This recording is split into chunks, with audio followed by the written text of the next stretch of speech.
Hey guys, YouTuber 100 here. Alright, now here I am with another obscure 2000s Disney movie review. And next up, this is going to be a review for Brother Bear. So this is a movie that I remember, like, when the trailers came out for it, like, I was kind of curious about it because, yeah, the story that, like, it looked like this film was going to have, it seemed, like, pretty interesting because it was showing that, like, what it was really about was, like, there was a man that would end up, like, being, transformed into a bear, and he's really just trying to go to the place to get turned back into a man. Yeah, and it also like showed how like he met like another cub that was like was like kind of like a very young cub and was pretty much like guiding him to where he had to go. Yeah, so yeah. So when it came out, it seemed like it was going to kind of be, it was just gonna be like kind of like just the usual Disney film with like talking animals and just like trying to get to like a certain place and all that stuff. So I was kind of curious about it, but I didn't actually see it when it did come out in the theaters. Yeah,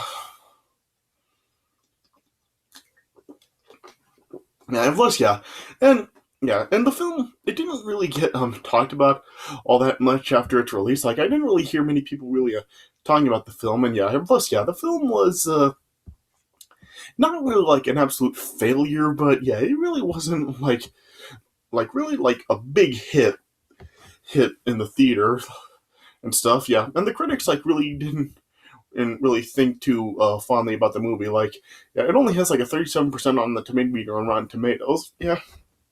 So the film like.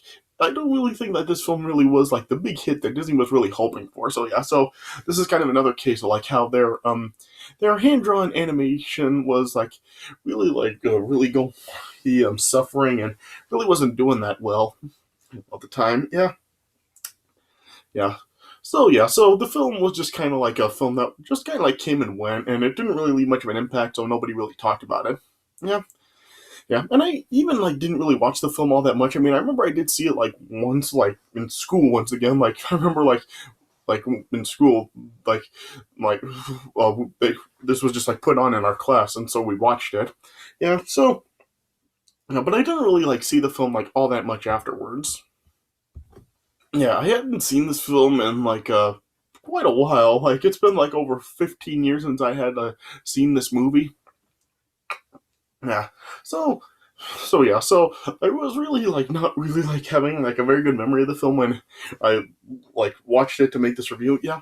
And I also saw like a nostalgia critics or Disney December review for the movie, and he was saying like how like when he did like his original Disney December back in 2011, he said like this was one of the films that he really was like looking the least forward to reviewing. Yeah, he just like really didn't and really uh, yeah, this film just like really didn't seem up his alley, so he didn't really see it when it came out. But yeah, he did say like when he watched it that like he said that like he really likes the beginning and the end of the movie, but he feels that the middle is like really dumb because it just does like a lot of dumb stuff. It just is very predictable and just like how the characters talk and everything. Just yeah, that's like where like a lot of the problems are with the film. And yeah, that really does seem to be the case. Like the middle part of the film, it's not necessarily like bad, but yeah, that the middle part of the film really is like a where like a lot of the flaws are present.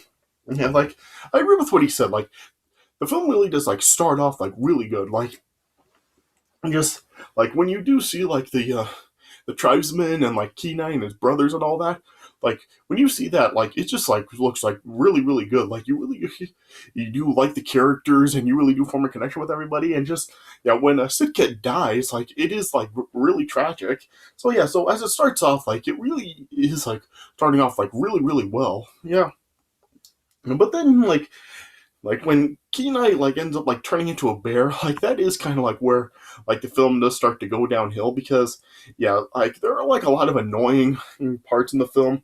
Like the animals, like when they're talking, like that gets like pretty annoying and all that stuff. But yeah, but the ending is like where it does pick back up again, and yeah, the ending just is once again like really good.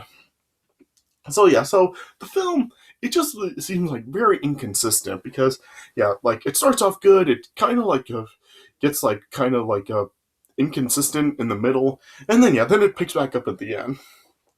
And so it really is kind of interesting how the film really does kind of have that sort of formula to it. Yeah, most of the characters in the film, like the animals, like they're like really not that interesting, and they do get kind of annoying. But yeah, like when the film starts off, like with the tribesmen, like they're like really like the best characters in the film, like with Kenai, his brothers, that there is, and just like everybody else in their tribe, like all of that stuff is just like really really good and stuff. Like they really are the best characters. Like yeah, in the film, like you do have Joaquin Phoenix as the voice of Kenai, and yeah, Joaquin Phoenix does a pretty good job, and yeah, and you also do have talents like Jason Reyes, DB Sweeney, and Joan Copeland as like all like the human characters as well. Like Jason Reyes and DB Sweeney are the voices of Kenai's other brothers, uh, Denahi and Sitka, and then Joan Copeland voices the shaman woman of the tribe, Tanana, and yeah, and they all do pretty good jobs. Like they're all like pretty good in the movie, yeah. But yeah, the voice cast of the animals, like they're like really inconsistent. Like just yeah, they're get like kind of annoying and just yeah, they really just are not really the best characters, and yeah, they really are like very hit and miss. Like you have Jeremy Suarez as the voice of Coda, and yeah, he is pretty annoying in the movie. Yeah. You have Dave Thomas and Rick Moranis as the two moose that Kenai ends up meeting when he first becomes a bear, and yeah, they are pretty annoying. I mean, it's nice to see like Rick Moranis actually doing some work like this again. Like this was like one of the only times that he had actually done any work in film since he retired from acting after Honey We Shrunk Ourselves. So yeah, so it is nice to see Rick Moranis actually doing work like this. Yeah, and you also do have cast members. There's like yeah as more of the animals, you have like Michael Clark Duncan, Greg Proops, Polly Perrette, Estelle Harris. Yeah, and they are like kind of hit and miss. I mean, a lot of the animals are like act very goofy in the movie, and yeah, that really does get kind of like hit and miss. Like a lot of the times, like they are annoying, but I'd be lying if I said like there wasn't like at points in the movie where I did find some of the dialogue kind of funny. Like there's the scene where Kenai first meets the mooses after he turned into a bear, and he tells him he's not a bear, and then the mooses just respond, "Ga, you're one big beaver."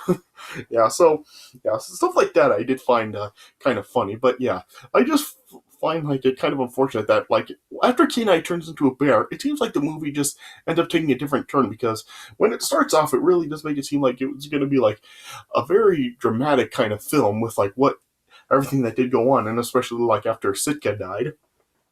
It really did make it seem like it was going to be like a very tragic and dramatic movie. But then after Kenai turns into a bear, it just seems like we're going into like a totally different genre where it's really like kind of like a goofy comedy.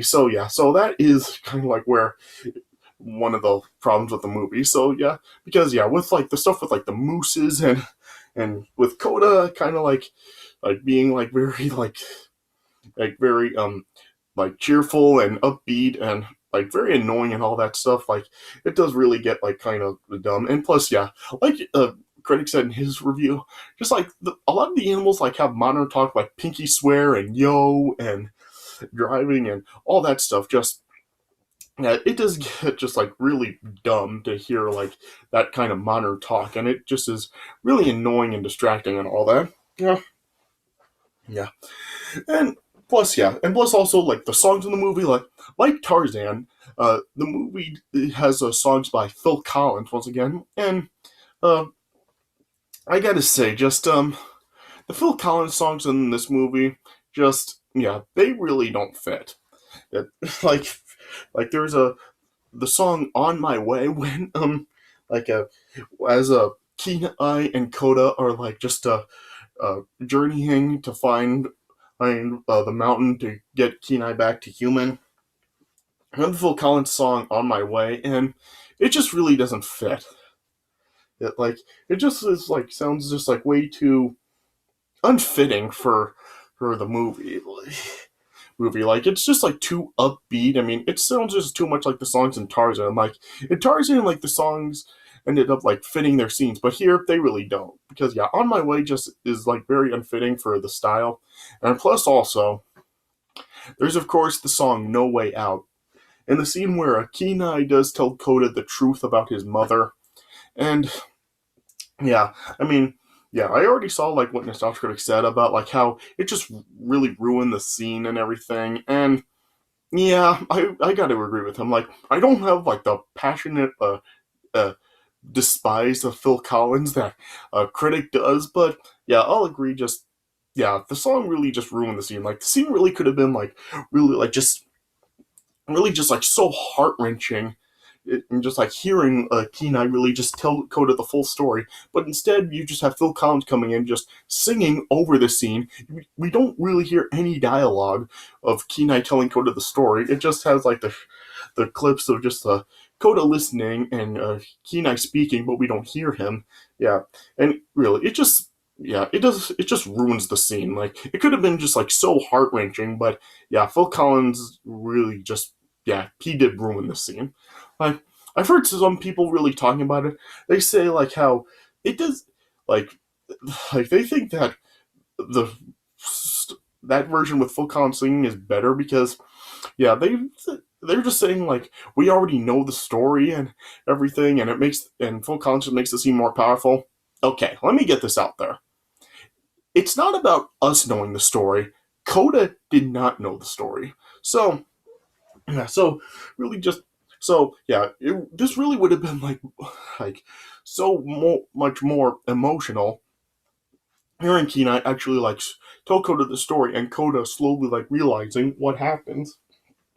Like like like yeah, Phil Collins like he doesn't make this scene more powerful. He just ruins it because there could have been so much emotion here, and just Phil Collins just like totally takes everybody out of it.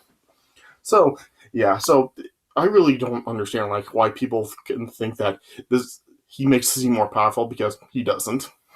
Yeah, and yeah, like I said, it's not about us knowing the story. Coda doesn't. So yeah, they should have like had Kenai really tell Coda the full story. Like there is a deleted scene from the movie with Kenai actually telling Coda the full story with using like storyboards and unfinished animation and all that other stuff. Really, with just a musical score playing through it. So yeah, that's really how what they really should have done. Just like put a musical score or in it with Kenai telling Coda the full story. So yeah, I'll put that scene in the description if you want to watch it, and you can like see for yourself like how it does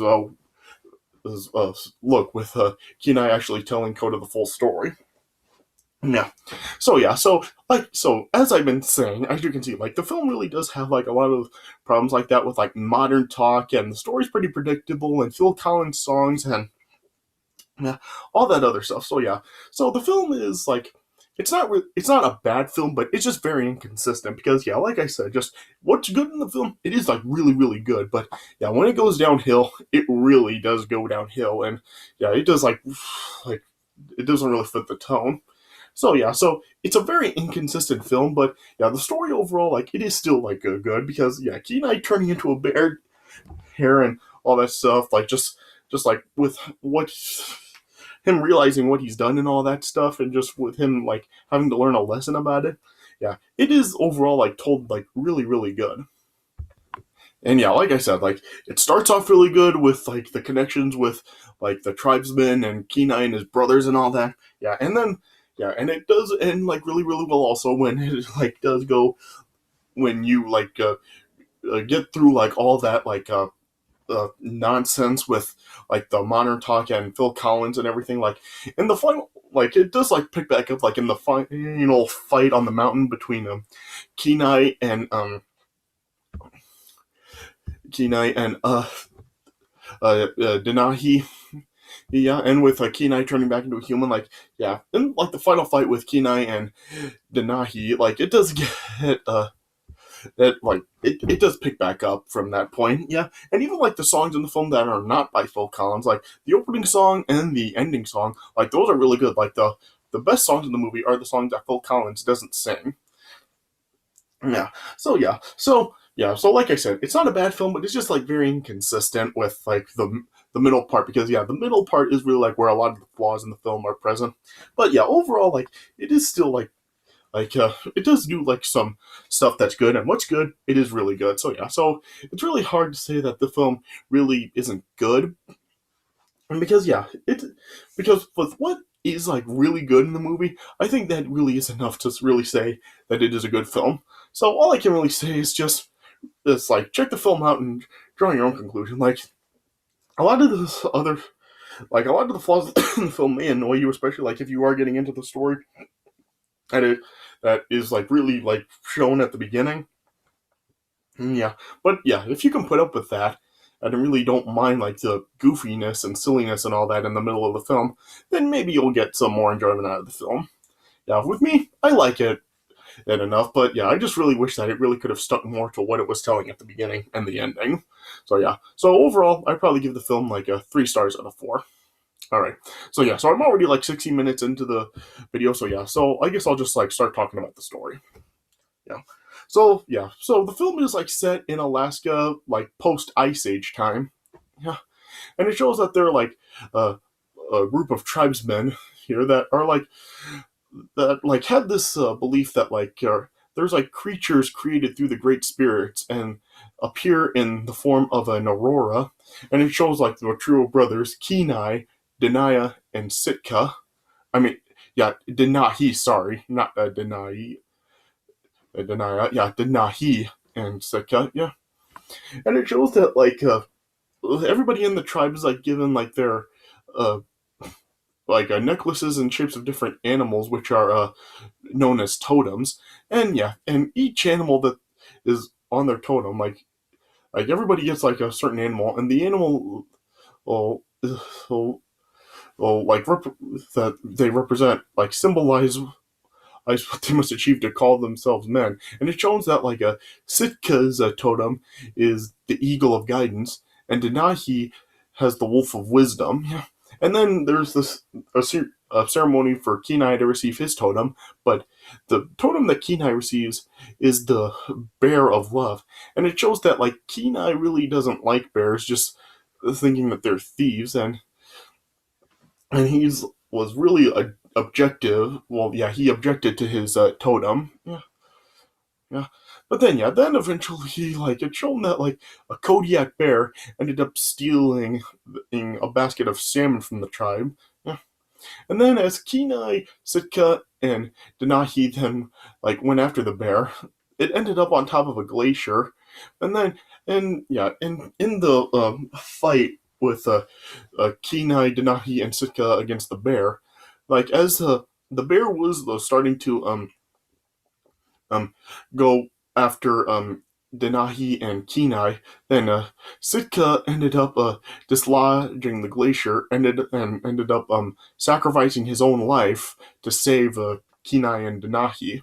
So yeah, so both Kina, Sitka, and the bear ended up falling down from the or falling off of the glacier.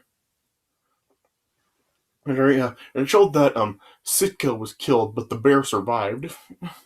Yeah. And then as the Kenai Denahi and the tribesmen and were holding like a funeral for Sitka, and then it just showed how Kenai was just like so enraged, and he was really blaming the bear for Sitka dying, and he was just like trying to tell Denahi that like they need to go after the bear to avenge Sitka, but Denahi like just was like saying that it wasn't the bear's fault and he doesn't blame the bear. So Denahi he refused to go after the bear. So Kenai went by himself after the bear. But yeah, then Denahi realized that he had to try to stop Kenai from doing in what he was wanting to do to the bear.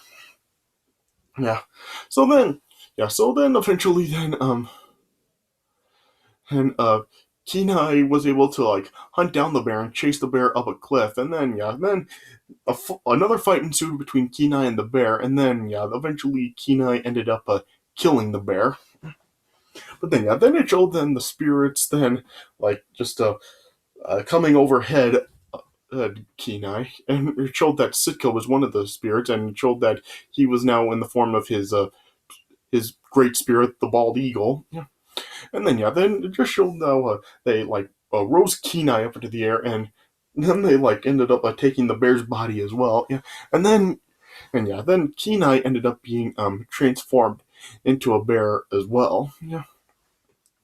And then yeah, then when Denahi arrived, then he just like saw that there was a bear like on the mountain, and yeah, he saw just a Kenai's clothes and spear on the ground. So then Denahi came to the conclusion that the bear ended up killing Kenai. So then, yeah, then Denahi then just then vowed revenge on the bear, and and kill it. Yeah, that is like another uh, nice thing about the movie is that the movie really doesn't have any like full on villain like that. It's just a case of where a misunderstanding, and Denahi is like wanting vengeance on the bear for Kenai's supposed death. Yeah.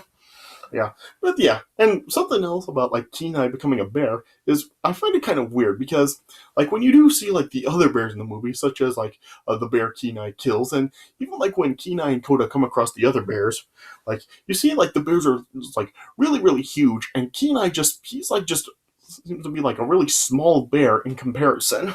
So yeah, I just find it kind of odd that despite the fact that they like make him into a bear, they really don't make him like the standard size bear, like the big ones that we do see in the movie, that he's just kind of like a small like bear that it's like pretty much like his regular human size. So I find it kind of strange. Yeah, but anyway, yeah. Getting back to this, yeah. Yeah. Then the next morning, like he then um uh, went to see Tanana, who was the shaman of their tribe, and she knew that Kenai was the bear, and yeah, I told that now Kenai really couldn't communicate with like any humans because whenever he talked like to humans, it was just a bear roar. Yeah, yeah, Tanana just like advised Kenai to return to the mountain and find Sitka and have himself turn back into a human, but only when he actually atones his actions. Yeah, and then yeah, then Kenai then like realized that like after he was a bear, like he like could understand like the other animals, he could like hear them talking as well. Yeah, yeah, and then eventually Kenai ended up getting caught into a trap, but he ended up being freed by a bear cub Coda. Yeah, yeah, and of course like at first just like Kenai was really like pretty dismissive of Coda, really wanted nothing to do with him. But yeah, it showed that Coda is trying to find the salmon run, and he also like told Kenai that he could get Kenai to the mountain where the lights touch the earth. Yeah, yeah, and so yeah, and it showed like at first, as I said, just Kenai really like was not like very um affectionate or anything with Coda. He really just like wanted Coda to take him to the mountain. Yeah, but then over time it showed that they did form a connection and really did like have like kind of like a brother like relationship. Even like Coda at one point saying he always wanted a brother. Yeah, yeah. Then eventually, after they make it to the salmon run, they then end up like meeting like a large number of bears. Yeah. Oh, and I guess I should also mention, yeah, throughout the film, like it also like they do like have like a few uh face-offs with Denahi when Denahi like tracks Kenai down trying to kill him. Yeah, and then it shows that like a Kenai is like trying to talk to Denahi, but of course, like as I said, just it was just bear roars to Denahi. So yeah, he still was like trying to kill him. Yeah, yeah. Yeah, and then eventually, like when they made it to the salmon run, they, like I said, they met a number of other bears living there as a family, which had like the leader Tug, who was voiced by Michael Clark Duncan, and yeah, you also had like some other like lover bears, and just yeah, just like different kinds of like bears with different personalities and such. Yeah, yeah, and then eventually like as the bears were like having a discussion, Coda then ended up telling a story about his mother because yeah, Coda did tell Kenai that he got separated from his mother, and so yeah, he's basically like trying to find his mother.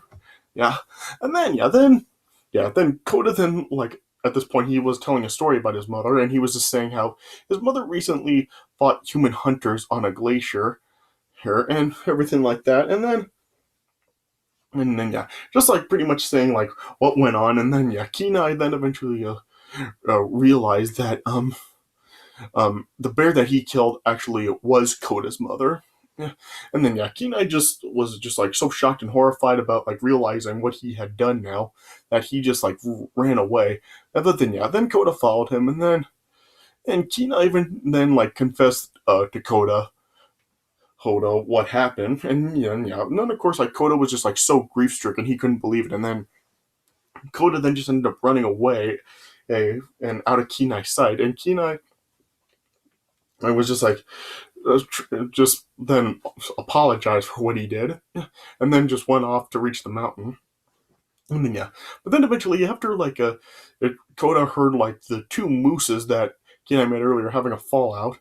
They ended up reconciling with each other, and then yeah, then that prompted Koda to go and forgive Kenai, and then yeah, then it showed Kenai then like making it to the top of the mountain, but Denahi was also there also, and once again like trying to kill him, but then it looked like Denahi was about to kill Kenai, Koda then interceded and then stole Denahi's spear, and then as Denahi chased after Koda and tried to and it looked like was about to kill him, Kenai ended up saving Koda, and then yeah, then with that like that then had with like the sacrifice Kenai made, then yeah, it then showed then Sitka then appearing, and at first like shown he was an eagle, but then yeah, then it showed him like transforming back into his human form, and then he turned Kenai back into a human, and then it showed then like it was showed like the surprise on to Denahi and Koda. Yeah. Yeah, and then yeah, then and then yeah, then at first like Kodo was like kind of scared at first when he saw Kenai as a human, but Kenai then just like told Koda it was him. Yeah, and at this point like Kodo like wasn't like speaking anymore. Like with Kenai now back to human form, like all we heard from Kodo was just like some bear cub roars and stuff. Yeah, yeah.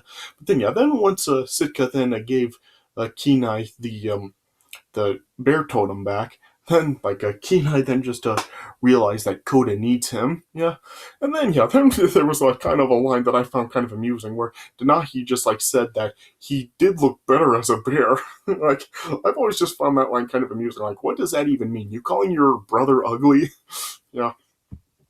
Yeah, and then yeah, but yeah, and then Kenai just supported, or not Kenai, Denahi then supported Kenai's decision to be a bear, and so then yeah, Sitka then transformed Kenai back into a bear, and then it just showed the three of them just embracing with each other, and then it also showed Koda reuniting with his mother spirit as well. Yeah, and then yeah, then it showed Sitka and Koda's mother then returning to the spirit world, and with Sitka transforming back into an eagle again.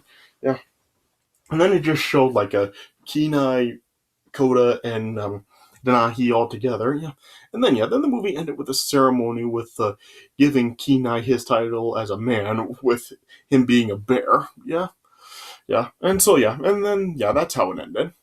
So yeah, so yeah, so like I said, like it does, like it really does have a good beginning and a really good ending. But yeah, the middle, like I said, is where like a lot of the flaws are present with like its predictability and a lot of the modern talk from the animals, and some of the characters are annoying, like the Coda and the mooses and stuff like that. Yeah, and plus yeah, Phil Collins songs are just like very out of place and aren't really fitting for their scenes and stuff. So yeah, so it does have a lot of flaws like that. But yeah, the film overall I think is overall good. Like the middle part of the film, like I said, is where a lot of the flaws are present, but it's not like totally horrible.